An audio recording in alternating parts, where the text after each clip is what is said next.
Welcome to Kabayan Meals. My name is Mama Mel and for this video, magluluto tayo ng ube langka maha blanca. Sa isang bowl, maglalagay lang tayo ng 1½ cup ng cornstarch or corn flour. And then 1 cup ng water.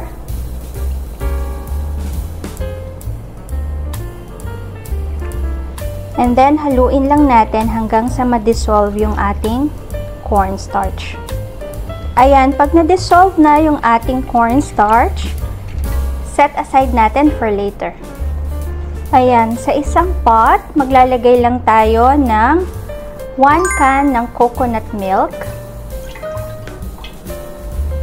1 can ng evap, at saka 1 can ng ating condensed milk. And then ito, pakukuluin lang natin siya para lang maluto yung ating gata or yung coconut milk. So, turn on ko na yung flame. And then, haluin lang natin.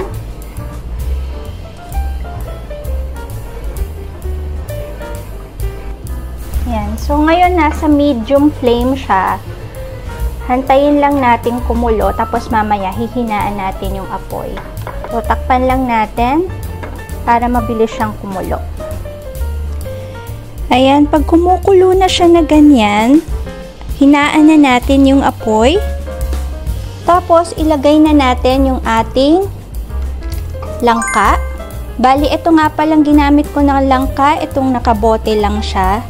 So, depende na sa inyo kung gaano kadami, pero ang nilagay ko kalahati ng bote nung sweet style na langka.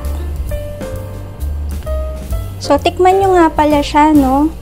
Kung kailangan nyo pang mag-add ng sugar. So, depende na yun sa inyo kung gusto nyo pang mag-add ng sugar. Ako, konti na lang, around 2 tablespoon. Yan, 2 tablespoon na lang yung lalagay ko. Pero kung natatabangan pa kayo, pwede nyo pang dagdagan.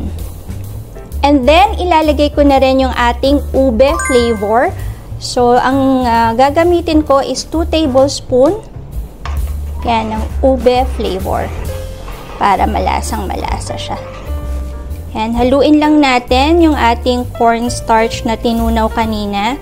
Kasi most probably, nag-set na yung iba sa ilalim. So, ayan. Pag nahalo na natin, pwede na natin siyang ibuhos dun sa ating milk and coconut milk na mixture. Ayan.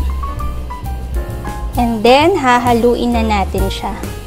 Ito, continuous stirring to, no? Ito lang yung mahirap sa paggawa ng maha blanca. Continuous stirring siya, pero syempre, ano naman, masarap naman to. So, halu-haluin lang natin to, continuous stirring hanggang sa mabuo na siya. Ayan, halu-haluin lang natin hanggang sa maging thick na, super thick na yung ating mixture. Kailangan continuous yung stirring natin kasi masusunog yung ilalim niya pag hindi natin siya hinalo. Ayan, mabilis lang kasi siyang masunog. Kaya kailangan yan, haluin natin siya ng haluin. Ayan, siguro mga 2 minutes pa, okay na to.